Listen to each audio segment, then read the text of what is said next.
अस्सलाम वालेकुम students, in this video we will discuss AIOU 1429 assignment 1 autumn 2025। Question number 1 है, find the sample space for choosing an odd number from 1 to 15 at random.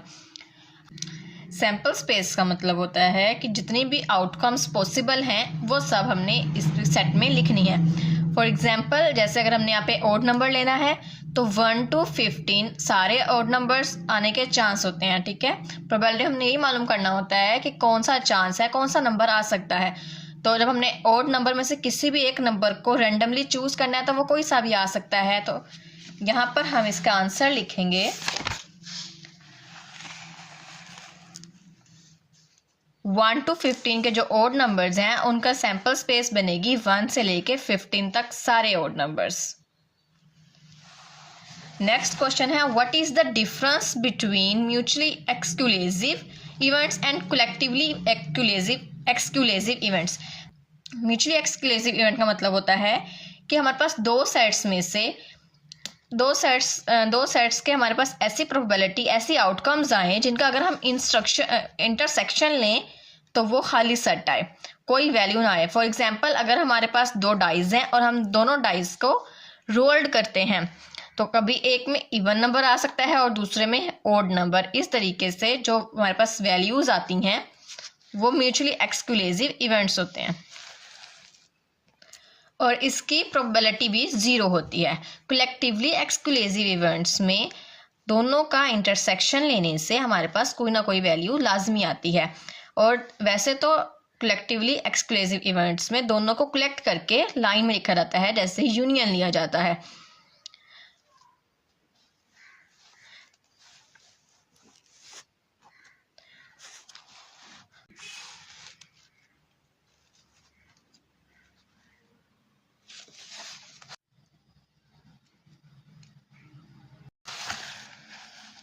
Question number 3 है, the probability that an applicant for pilot school will be admitted is 0.5 if 3 applicants are selected at random. What is the probability that?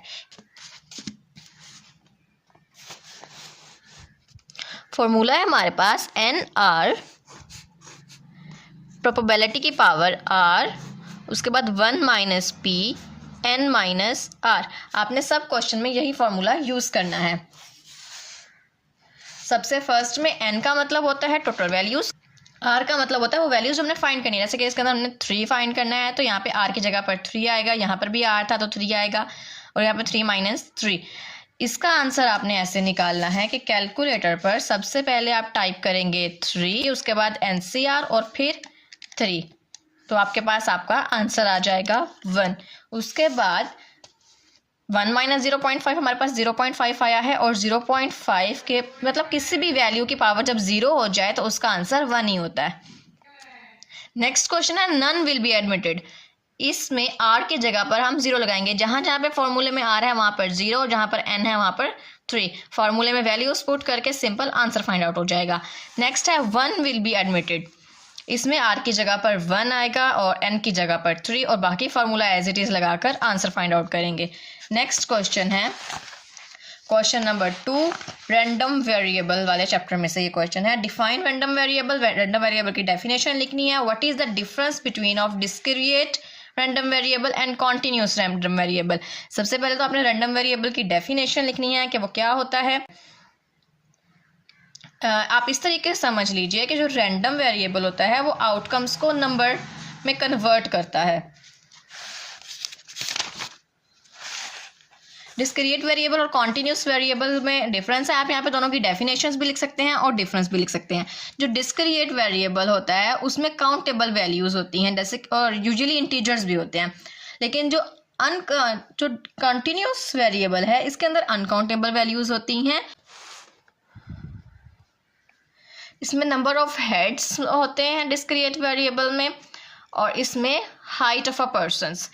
For example, अगर हम 3 coins को tosses करें तो जो heads के number आएंगे वही डिस्क्रीट वेरिएबल में लिखा जाएगा। डिस्क्रीट वेरिएबल को लिस्टेड किया जा सकता है और कंटिन्यूस वेरिएबल को लिस्टेड नहीं किया जा सकता, लेकिन इसकी किसी भी वैल्यू को रेंज के लिए लिया जा सकता है। डिस्क्रीट वेरिएबल को बार ग्राफ में शो किया जाता है और कॉन्टिन्यूस वेरिएबल को स्मूथ कर्व में शो किया जाता है। डिस्क्रीट वेरिएबल में काउंटेबल आउटकम्स होती हैं और कॉन्टिन्यूस में कॉन्टिन्यूस आउटकम्स होती हैं। बस ये क्वेश्चन यहीं पर कंप्लीट था, आपने दोनों की डेफिनेशन लिखनी थी। Next question, the fire chief for a small volunteer fire department has compiled data on the number of false alarms called in each day for the past 360 days. ऐसे false alarms का data जो है वो fire department ने निकाला है पिछले 360 days मतलब 1 ईयर का। उसके बारे में हमें प्रोबेबिलिटी मालूम करनी है। सबसे पहले हम x की वैल्यूज़ लिख लेंगे। x की वैल्यूज़ 0 से 4 तक हैं, फिर उसकी फ्रीक्वेंसी लिख लेंगे और लास्ट पे चूँकि हमें सारे रिजल्ट को बयान करना है तो सबका सम ले लेंगे। तो हम सबका सम लेंगे तो वो 1 के इक्वल आएगा। पार्ट सी है construct the discrete probability distribution. हमें एक डिस्क्रीट प्रोबेबिलिटी डिस्ट्रीब्यूशन बनानी है। कॉइन्स के ऊपर 3 कॉइन्स दिए हुए हैं, 2 और मोर हेड्स की हमें प्रोबेबिलिटी बतानी है। सबसे पहले हम लिखेंगे कि x जो है वो नंबर ऑफ हेड्स को शो करता है। प्रोबेबिलिटी मालूम करेंगे वो कितनी है, फिर फॉर्मूले में टोटल प्रोबेबिलिटी की ज़रूरत है।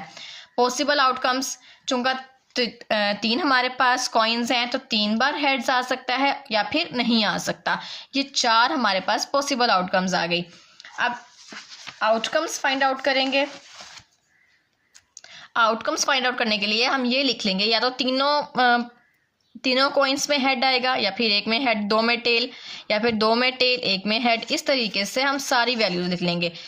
एक बात का ध्यान रखना है, टोटल वैल्यूज 8 हैं तो यहाँ पर भी 8 ही पॉसिबिलिटीज आनी चाहिए। उसके बाद सिंपल प्रोबेबिलिटीज निकाल लेंगे, वो भी हेड्स की। वो कैसे फाइंड आउट होगी, एक्स हमने पॉसिबल वैल्यूज निकाली थी जो कि हमारे पास 4 आई, 0 1 2 3। फ्रीक्वेंसी कैसे फाइंड आउट होती है, आपने ये देखना है कि इनमें से कौन कौन सा आउटकम ऐसा है जिसमें हेड नहीं है। तो इन सारे में सिर्फ एक ऐसा है जिसमें हेड नहीं है, तो हम यहाँ पे सिंपल फ्रीक्वेंसी में 1 लिख देंगे। उसके बाद फॉर्मूला लगाएंगे। प्रोबेबिलिटी का फॉर्मूला होता है favourable outcome by total outcome. Next है x1 यानी कि जिसमें हेड एक दफ़ा हो, जैसे कि हेड एक दफ़ा, जैसे कि 1 2 3 इन तीनों में हेड जो है वो एक दफ़ा है तो हम यहाँ पर 3 लिख देंगे और उसके बाद 3/8 सिंपल। नेक्स्ट x2 यानी कि जिसमें हेड्स 2 दफ़ा हो, 1 2 3 3 पॉसिबिलिटीज ऐसी हैं जिसमें हेड्स 2 दफ़ा आया है तो यहाँ पर 3 लिखेंगे। नेक्स्ट हमारे पास 3 जिसमें हेड्स 3 दफ़ा आए तो वो एक ही पॉसिबिलिटी ऐसी है जिसमें हेड्स 3 दफ़ा आएगा तो यहाँ पर 1 आ जाएगा। ये जो हमारे पास आंसर आएगा ये टोटल प्रोबेबिलिटी है। इस क्वेश्चन को लास्ट में सम नहीं करना है क्योंकि सबकी अलग-अलग प्रोबेबिलिटीज निकालनी है। नेक्स्ट क्वेश्चन है क्वेश्चन नंबर 3। सिंपल आपको इक्वेशन को सॉल्व करना है। सबसे पहले आप x वाली वैल्यूज को इकट्ठा कर लेंगे और जो कांस्टेंट है उनको दूसरी साइड पर ले जाएंगे। -6 है उस साइड पर जाकर हो जाएगा +6। उसके बाद 13x से मल्टीप्लाई हो रहा है दूसरी साइड पर जाकर डिवाइड हो जाएगा और x की वैल्यू आ जाएगी। नेक्स्ट पार्ट है, इसमें भी ऐसे ही करेंगे। सबसे पहले x वाली वैल्यूज को इकट्ठा कर लेंगे और कांस्टेंट को दूसरी साइड पर ले जाएंगे। उसके बाद 27 मल्टीप्लाई हो रहा है इस साइड पर आकर डिवाइड हो जाएगा। जब हम इसको काटेंगे 2 3 6 3 2 6 और 3 9 27 2/9 हमारे पास आंसर हो जाएगा। ये वाला क्वेश्चन हमारे पास थोड़ा सा चेंज है। इसमें हमने क्या करना है, सबसे पहले ब्रैकेट्स ओपन करनी है। जब हम ब्रैकेट ओपन करेंगे यहाँ पर तो x + 9 आएगा, लेकिन इस साइड पर माइनस की वजह से सारे साइन चेंज हो जाएंगे। ब्रैकेट के अंदर वाली वैल्यूज के साइन चेंज करना है। ये माइनस है, +6 हो गया, +4x है, यहाँ पे आके हो जाएगा -4x और +4 ही रहेगा। माइनस की वजह से साइन चेंज हो गए। अब क्या करेंगे हम, x + 6x मिला के हो गए 7x, -4x as it is और 9 + 4 हो जाएंगे 13। 7x - 4x हो गया 3x। उसके बाद x को हमने लहदा करना तो 13 प्लस हो रहा है दूसरे पर जाकर हो जाएगा -3 यहाँ पर मल्टीप्लाई हो रहा है इक्वल के दूसरे साइड पर जाकर वो डिवाइड हो जाएगा। नेक्स्ट क्वेश्चन है question number 4। Solve the following quadratic equations. सबसे फर्स्ट इक्वेशन को सॉल्व करेंगे। सॉल्व करना है क्वाड्रेटिक फार्मूले से। क्वाड्रेटिक का फार्मूला होता है -b + -√b² - 4ac/2a। सबसे पहले क्या करेंगे, जो x² का वैल्यू लिखी होती है वो a होती है, जो x के साथ वैल्यू होती है वो b, और जो कांस्टेंट होता है वो हमारे पास यहाँ पर c होता है। सबकी वैल्यूज फार्मूले में पुट करेंगे।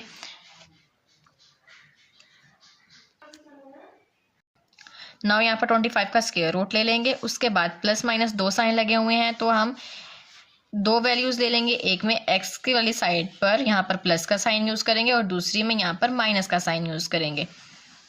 जब दोनों के आंसर आ जाएंगे तो उसको सॉल्यूशन सेट में लिखेंगे। नेक्स्ट क्वेश्चन में फार्मूला यूज़ नहीं होगा क्योंकि यहाँ पर सेकंड डिग्री की क्वेश्चन नहीं बन रही। हम सिंपल 64 को दूसरी साइड पर ले जाकर प्लस करेंगे, 4 मल्टीप्लाई हो रहा है, इक्वल दूसरी साइड पर आकर डिवाइड हो जाएगा।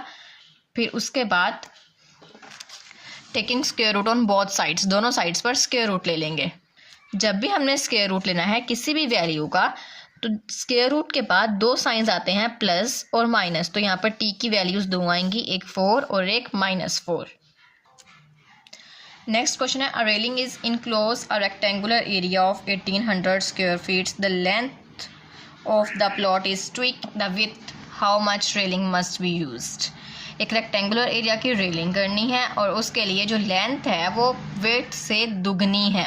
एरिया हमें दे दिया गया है 1800 स्क्वायर मीटर, लेकिन लेंथ जो है वो हमें नहीं मालूम, वो हमें ये मालूम है कि विड्थ से दुगनी है। सबसे पहले हम लेंथ और विड्थ की वैल्यूज़ मालूम करेंगे। एरिया का फार्मूला यूज़ करते हुए लेंथ की जगह पर हम विड्थ लिखेंगे 2w, लेंथ की वैल्यू जो है। उसके बाद दोनों को मल्टीप्लाई कर देंगे तो स्क्वायर आ जाएगा, 2 मल्टीप्लाई हो रहा है, दूसरी साइड पर जाकर हो जाएगा divide 900, taking square on both sides, दोनों तरफ स्क्वायर ले लेंगे और जब हम स्क्वायर लेंगे तो यहाँ पर वापस आ जाएगा 30 और इस तरफ आ जाएगा w। नाउ हमें l की वैल्यू भी चाहिए, तो विड्थ की वैल्यू आ गई। जब हम तो विड्थ 30 को लेंथ वाली वैल्यू में, लेंथ था ना 2 विड्थ, तो विड्थ की जगह पर हम 30 लिख देंगे, 30 का 2 से मल्टीप्लाई करेंगे 60, लेंथ की वैल्यू आ जाएगी। अब हमें चूंकि रेलिंग मालूम करनी है कि कितनी लगेगी, तो रेलिंग के लिए हम पैरामीटर मालूम करेंगे। पैरामीटर का फार्मूला होता है 2 लेंथ प्लस 2 विड्थ। 2 लेंथ की जगह पर 60 और विड्थ की जगह पर 30 लिखेंगे तो हमारे पास पैरामीटर का आंसर आ जाएगा। क्वेश्चन नंबर 5 है, solve the linear equations. Linear equations को सॉल्व करना है। यहाँ पर हमने x और y की डिफरेंस वैल्यूज मालूम करनी है। नॉर्मली ऐसे क्वेश्चन के आगे ग्राफ बनाने का भी लिखा जाता है, लेकिन असाइनमेंट के अंदर ग्राफ बनाने का नहीं कहा गया। तो सबसे पहले हम x की वैल्यूज खुद से लिख लेंगे कि x की वैल्यू 0 है, 1 है, 2 है, -1 है, -2 है, ये हमने लेट लिख की है, फर्ज की हैं वैल्यूज। सो हमने यहाँ से y की वैल्यूज निकालनी है। सबसे पहले हम क्या करेंगे, x को 1 पुट करेंगे और y का आंसर निकाल लेंगे। उसके बाद x को 2 पुट करेंगे, y का आंसर निकालेंगे। फिर x को हम 0 पुट करेंगे और y का आंसर फाइंड आउट करेंगे। इसी तरह से -1 पुट करेंगे तो y का आंसर आएगा -1, -2 पुट करेंगे तो y का आंसर आएगा -3। और लास्ट पे इन सब आंसर्स को हम यहाँ पर टेबल में लिख देंगे और ग्राफ बनाने कहा जाए तो इन्हीं वैल्यूज़ का यूज़ करते हुए ग्राफ भी बनाएंगे। नेक्स्ट क्वेश्चन है, company has a fixed cost 7000 for plant and equipment and variable cost 600 for each unit of output. What is the total cost of varying level of output. Output के units नहीं बताए कितने output हैं, तो हमने उसको late कर लेना है कि वो x है। टोटल कॉस्ट हमें नहीं मालूम। टोटल कॉस्ट मालूम करने के लिए फिक्स्ड कॉस्ट जो कि है 7000 और वेरिएबल कॉस्ट जो कि है 600, इन दोनों को आपस में प्लस करेंगे तो हमारे पास टोटल कॉस्ट आ जाएगी।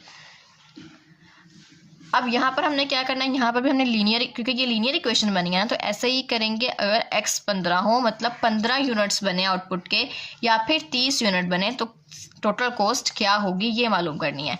x को जब हमने 15 पुट किया तो हमारे पास 16,000 आया, और जब हमने x को 30 पुट किया तो हमारे पास आंसर आया 25,000। यहाँ पर 30 है और लास्ट पर हम इसका ग्राफ बना देंगे। x एक्सिस पर हम लिखेंगे x की वैल्यूज़ और y एक्सिस पर जो टोटल कॉस्ट आई है उसे लिखेंगे और इसका ग्राफ ड्रॉ कर देंगे। आप यहाँ पर x15 और x30 की जगह कोई और वैल्यूज़ भी लिख सकते हैं। Find the equation of the straight line that has slope m4 and passes through the point -1 और 6। हमने ऐसी इक्वेशन फाइंड करनी है जिसकी स्लोप 4 हो और वो -1 और 6 में से पास करे। तो स्लोप फाइंड करने का फार्मूला होता है y - y1 slope x - x1।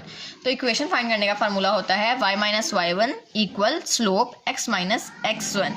y ये जो वैल्यू दी गई है ये y1 और x1 की है। जो नॉर्मल y और x है वो एज इट इज़ रहेगा।